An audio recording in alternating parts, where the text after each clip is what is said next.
আগামী 10ই জুন মালদায় আসছেন রাজ্যের মুখ্যমন্ত্রী শুভেন্দু অধিকারী। প্রশাসনিক সূত্রে জানা গিয়েছে এই সফরে মালদার একটি গুরুত্বপূর্ণ প্রশাসনিক বৈঠক করবেন মুখ্যমন্ত্রী। যদিও সরকারিভাবে এখনো বৈঠকে নির্দিষ্ট স্থান ঘোষণা করা হয়নি। মুখ্যমন্ত্রীর এই উদ্যোগকে স্বাগত জানালেন মালদা উত্তরের বিজেপি সাংসদ খগেন মুর্মু। তার কথায় মুখ্যমন্ত্রীর দায়িত্ব গ্রহণের পর থেকে রাজ্যের বিভিন্ন জেলায় গিয়ে প্রশাসনিক বৈঠক করছেন, সরকারি আধিকারিকদের পাশাপাশি জনপ্রতিনিধিদের সঙ্গে আলোচনা করছেন এবং সাধারণ মানুষের সমস্যার কথা শুনছেন। সরকারের এই প্রশাসনিক তৎপরতা জেলার উন্নয়ন ও জনসংযোগ বৃদ্ধিতে গুরুত্বপূর্ণ ভূমিকা নিচ্ছে বলে মত প্রকাশ করা হয়েছে।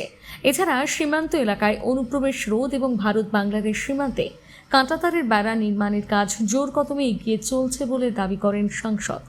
সরকারের পূর্ব ঘোষিত সংকল্প অনুযায়ী উন্নয়ন ও নিরাপত্তার বিভিন্ন কর্মসূচি বাস্তবায়নের বিষয় তুলে ধরা হয়েছে। প্রশাসনিক বৈঠকে সরকার পক্ষ ও বিরোধী পক্ষের জনপ্রতিনিধিদের একসঙ্গে আমন্ত্রণ জানানো হয়েছে বলে জানা গিয়েছে। এর মাধ্যমে রাজনৈতিক বিভাজনের ঊর্ধ্বে উঠে প্রশাসনিক সমন্বয়ের বার্তা দেওয়া হয়েছে বলে মত রাজনৈতিক মহলের একাংশের। আমাদের রাজ্যের সম্মানীয় মুখ্যমন্ত্রী মাননীয় শুভেন্দু অধিকারীজি সব রাজ্যের সমস্ত জেলায় জেলায় তিনি বৈঠক করছেন, জেলার সমস্ত নির্বাচিত জনপ্রতিনিধি এবং আধিকারিকদের নিয়ে। এটা আমাদের মালদাতে আগামী 10 তারিখে তিনি যাবেন, 12টার সময় বৈঠক হবে। 4 জেলার সমস্ত জনপ্রতিনিধি যারা আছেন, উত্তর দক্ষিণ দিনাজপুর, মালদা এবং মুর্শিদাবাদ, এই 4টা জেলার সমস্ত জনপ্রতিনিধি এবং সেখানকার আধিকারিক যারা রয়েছেন ডিএম সহ তাদের নিয়ে বৈঠকটা করবেন। সেটা সরকারি যে একটা হচ্ছে প্রশাসনিক বৈঠক আছে, তো বৈঠকের ডিটেল সরকারি হবে, সেটা তারা বের করবেন। তো আমি খুবই কৃতজ্ঞ, ধন্যবাদ জানাই আমাদের রাজ্যের মাননীয় মুখ্যমন্ত্রীকে। আমাদের যেভাবে তিনি আমাদের যে ভারতীয় জনতা পার্টির সরকার তৈরি হওয়ার পর মুখ্যমন্ত্রীর দায়িত্ব পালন করার পর তিনি যেভাবে কাজ করে চলেছেন, মানুষের সঙ্গে তিনি যোগাযোগ করছেন, মানুষের সমস্যাগুলো তিনি যে আজকে সব জায়গায় আলোচনা করে জানবার চেষ্টা করছেন, মানুষের সরাসরি হচ্ছে যে এখানে একটা দরবারে বসে তাদের সরাসরি তাদের মুখোমুখি হচ্ছেন, ঠিক সেভাবে জনপ্রতিনিধিদের নিয়েও তিনি আজকে বৈঠক করছেন, যেখানে আমাদের রাজ্যের যে জঙ্গলের রাজ একসময় কায়েম হয়েছিল সেখান থেকে মানুষকে মুক্ত করবার জন্য কি করা যেতে পারে, কি পদক্ষেপ নেওয়া যেতে পারে। তো এই কাজগুলো তিনি করেছেন। আমাদের নির্বাচনের সময়তে আমরা যে ওই সময়তে আপনারা দেখেছেন যে ঘোষণাপত্রেও যেটা বলা হয়েছিল ভারতীয় জনতা পার্টির পক্ষ থেকে, যা আমরা এখানে প্রথমেই হচ্ছে যে পশ্চিমবাংলাকে সুরক্ষিত রাখবো, পশ্চিমবাংলার নারীদের সম্মান রক্ষা করব, যুবদের সম্মান রক্ষা করা হবে এবং যারা যে অনুপ্রবেশকারী আছে, যারা হামলা করছে, যারা পশ্চিমবাংলাকে করিডোর হিসাবে ব্যবহার করে সারা দেশে যে সন্ত্রাসের একটা বাতাবরণ তৈরি করছে, তাদের পুরোপুরিভাবে বন্ধ করা হবে, ফেন্সিং করা হবে এবং যারা এখানে ঘুষপেটিয়া যারা আছে, এখানকার যারা অনুপ্রবেশকারী, তাদের বিরুদ্ধে ব্যবস্থা গ্রহণ করা হবে, খুঁজে বার করে তাদের বিরুদ্ধে যা যা সরকারি পদক্ষেপ করা সেটা করা হবে। সেটা শুরু হয়েছে। তাই আমি কৃতজ্ঞ আমাদের রাজ্যের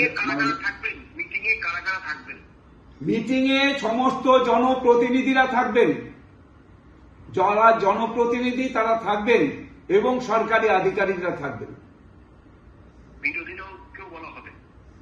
কোনো বিরোধী বলে থাকবে না এখানে, সব বিরোধী এবং সরকার পক্ষ বিরোধী পক্ষ। এখানে কোন রকম রাজনৈতিক একটা যে দৃষ্টিভঙ্গিতে এর আগে বৈঠক হতো সেটা এবার হবে না। সরকার পক্ষ থাকবে, বিরোধী পক্ষও থাকবে। এটাই হচ্ছে যে প্রথম পদক্ষেপ।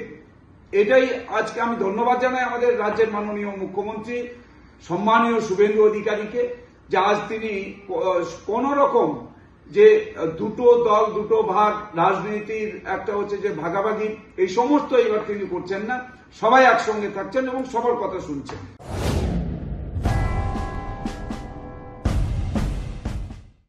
আপনার উজ্জ্বল ভবিষ্যতের লক্ষ্যে এক নির্ভরযোগ্য পদক্ষেপ মেদিনীপুর ইনস্টিটিউট অফ টেকনোলজি। আমাদের কেশিয়ারি সেন্টারে বর্তমান সেশনে বিভিন্ন টেকনিক্যাল কোর্সে ভর্তি চলছে। আমাদের এখানে রয়েছে fitter, electrician, automobile engineering, computer hardware এবং এসি ফ্রিজ রিপেয়ারিং সহ আরও অনেক কর্মমুখী কোর্স। ন্যূনতম অষ্টম শ্রেণী মাধ্যমিক বা উচ্চ মাধ্যমিক পাস ছাত্রছাত্রীরা আজই যোগাযোগ করুন। আমাদের বিশেষত্ব, কোর্স শেষ হওয়ার আগে খড়গপুরে প্লেসমেন্টের সুবর্ণ সুযোগ, সাথে পাবেন সরকারি শংসাপত্র, ফ্রি ওয়াইফাই সুবিধা এবং বিনামূল্যে স্পোকেন ইংলিশ ও পার্সোনালিটি ডেভেলপমেন্ট ক্লাস। বহিরাগত ছেলেদের জন্য রয়েছে থাকার সুব্যবস্থা। বিস্তারিত জানতে কল করুন 9932758925 অথবা 9475890622 এই নম্বরে। মেদিনীপুর ইনস্টিটিউট অফ টেকনোলজি, আপনার স্বপ্ন আমাদের দিশা। নিজেকে আপডেট রাখতে ফলো করুন সানন্দা নিউজ।